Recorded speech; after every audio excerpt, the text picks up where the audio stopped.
www.hazratfirozmehman.org.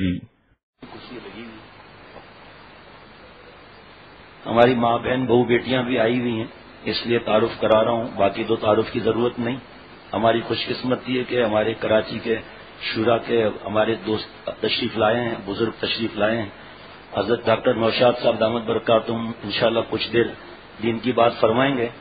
تو عمل کی نیت جو بھی شروع میں عرض کیا تھا کہ میں ہوں یا آپ ہیں، عمل کی نیت سے سنیں گے تو انشاءاللہ اللہ تعالیٰ مجھ سمیت کسی کو محروم نہیں فرمائیں گے۔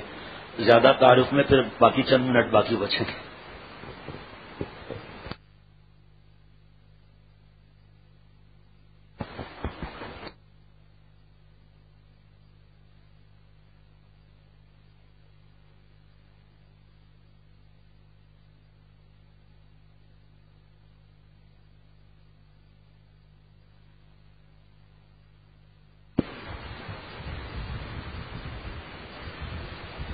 اچھا،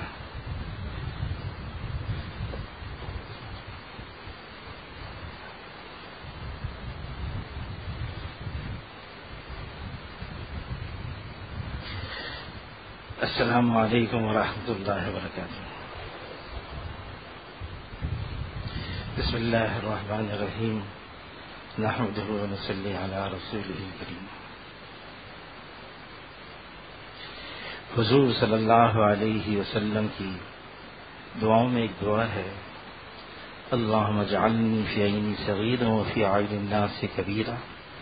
اے اللہ مجھے اپنی نگاہ میں چھوٹا بنا دے، بے شک اوروں کی نگاہ میں مجھے اونچا کر دے۔ بڑائی یہ اللہ کی صفت ہے، بڑائی اللہ کا حق ہے، بڑائی اللہ کی چادر ہے، اللہ اکبر۔ اور حدیث پاک کا مفہوم ہے، اس چادر کو مت کھینچو ورنہ اللہ تعالیٰ پاش پاش کر دیں گے۔ عاجزی، انکساری، تواضع یہ اللہ کو بہت پسند ہے کہ دیکھیں اللہ تعالیٰ کہ یہ انسانوں کے اندر ہے یا نہیں ہے۔ حاجی امداد اللہ مہاجر مکی رحمۃ اللہ علیہ وہ فرماتے ہیں کہ اتفاق آپس میں جوڑ اس کی بنیاد عاجزی تواضع ہے، اور آپس میں افتراق توڑ اس کی بنیاد بڑائی ہے، تکبر ہے۔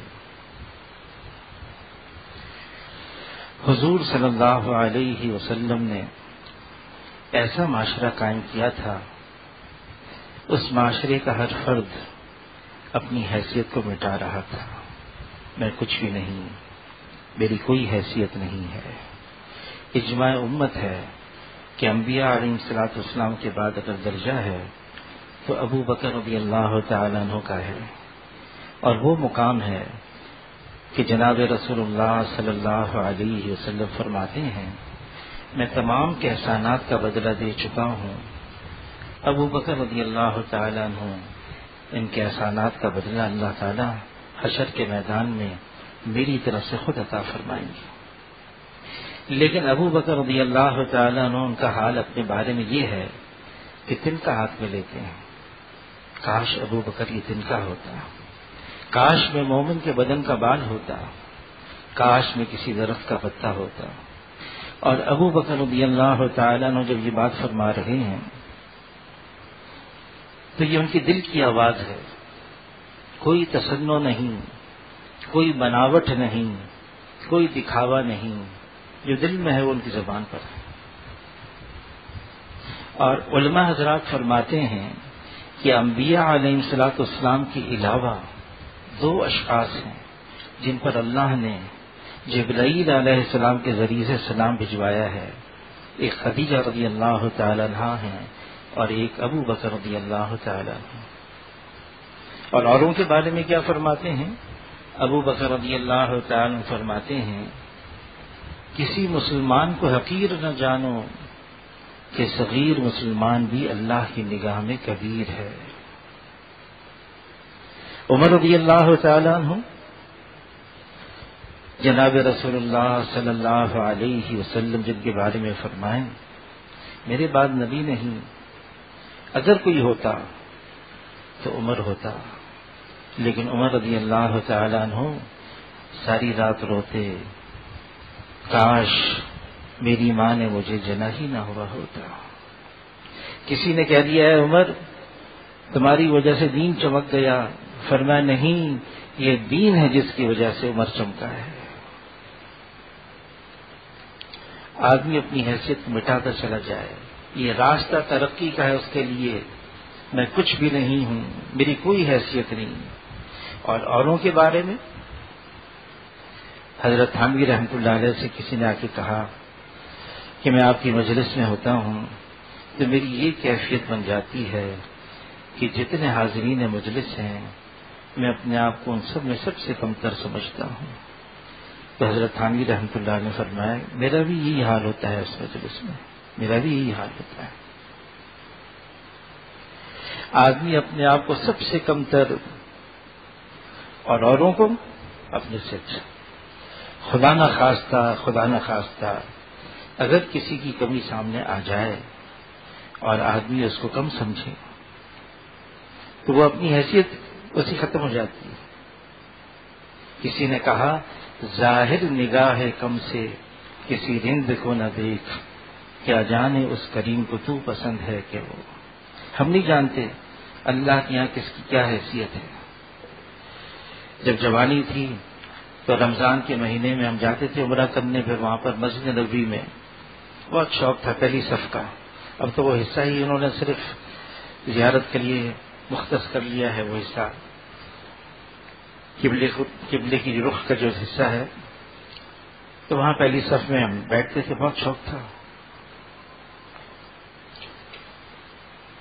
تو ایک صاحب آئے، تبلیغی ساتھی تھے ہمارے، پرانے ساتھی، انتقال ہو گیا، وہیں جنت البقیع میں مدفون ہے۔ تو میرے پاس آ کر کہنے لگے کیا صوفی بن کر بیٹھے ہو، دائی بنو، دائی دعوت دو۔ تو میں نے کہا بھائی میرے ادھر بھی عرب بیٹھا ہے، ادھر بھی عرب، مجھے عربی آتی نہیں۔ کہا مجھے آتی۔ میں نے کہا پھر آپ دیں دعوت۔ تو جو میرے برابر بیٹھے تھے ان کا شیخ کیا حال ہے آپ کا، آپ کہاں کے ہیں؟ کہ میں بالکل ٹھیک ہوں، میں مدینے کا رہنے والا ہوں۔ مدینے کے رہنے والے ہیں آپ کون سے قبیلے سے تعلق رکھتے ہیں؟ کہ میں قریش قبیلے سے، اور میں ہاشمی ہوں۔ کہ اللہ اکبر، تو آپ یہاں کیا کرتے ہیں؟ کہ یہاں باب الاوالی میں علوم شریعہ ہے، ایک مدرسہ ہے، میں وہاں پڑھاتا ہوں۔ کیا پڑھاتے ہیں؟ کہ میں فقہ پڑھاتا ہوں۔ اللہ اکبر، ساری خوبیاں آپ کے اندر جمع ہیں، آپ مدینے کے رہنے والے، قریش قبیلے سے، ہاشمی ہیں، یہاں پر مدرسے میں آپ فقہ پڑھاتے ہیں اور پھر پہلی صف کا مجاہدہ بھی اختیار کرتے ہیں۔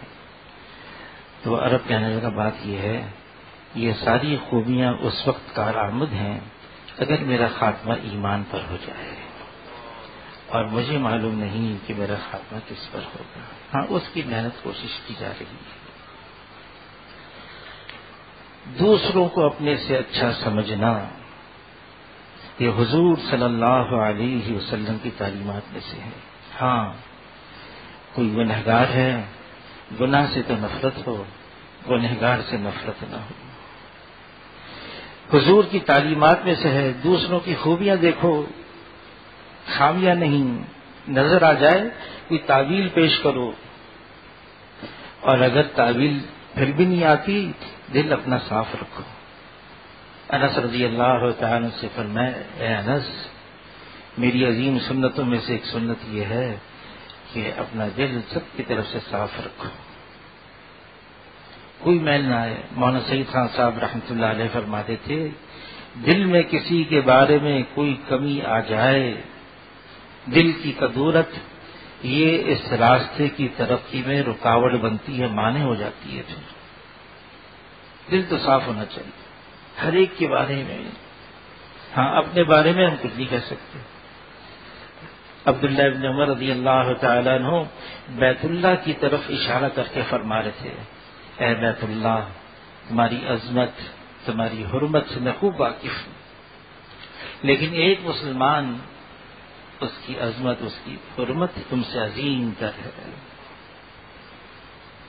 اور مجدد الثانی رحمۃ اللہ علیہ تو یہاں تک فرماتے ہیں کسی کافر فرنگی کو بھی حقارت کی نگاہ سے مت دیکھو، کہ اللہ کی طرف سے اس کے ایمان میں آنے کی ہر وقت ایک کرن، ایک امید موجود ہے.